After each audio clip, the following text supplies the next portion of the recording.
নমস্কার বন্ধুরা, আজকে আমি তোমাদের সামনে শক্তিপ্রেম ব্রহ্মধামে যে 24শে জুলাই মাতৃ আরাধনার কর্মসূচি রয়েছে সেখানে শাড়ির কিছু বর্ণনা দেব। শাড়ি এসে গেছে মায়ের জন্য।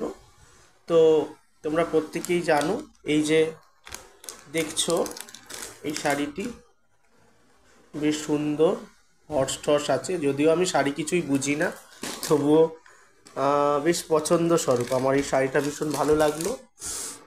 এটা মাকে নিবেদন করা হবে, এবং কোনটা কী সময় নিবেদন করা হবে এখন ঠিক বলতে পারছি না, তবুও তোমাদের দেখাচ্ছি। এই যে দেখো, এই যে সুন্দর শাড়িটা দেখতে পাচ্ছ, পিঙ্ক আর কি বলে, ব্লু, গ্রিন। তো এটা তোমার যেহেতু পিঙ্ক, ওই জন্য গোলাপি রঙটা আছে। এটা মনসা পুজো হয়, আপনারা জানেন যে সকালে যে মনসা পুজোর কর্মসূচি আছে, তখন এই শাড়িটি মা মনসাকে নিবেদন করা হবে।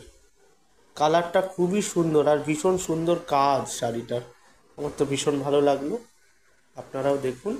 আচ্ছা, এবার এই যে শাড়িটি দেখতে পাচ্ছেন, এটা হচ্ছে ওই যে বেনারসি এক ধরনের, কী বলে এটা, কী বেনারসি যদিও আমি জানি না।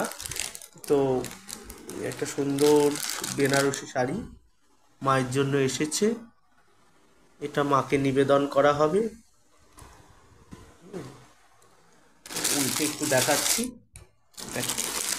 খুব সুন্দর কাজটা, শাড়িটি মাকে নিবেদন করা হবে।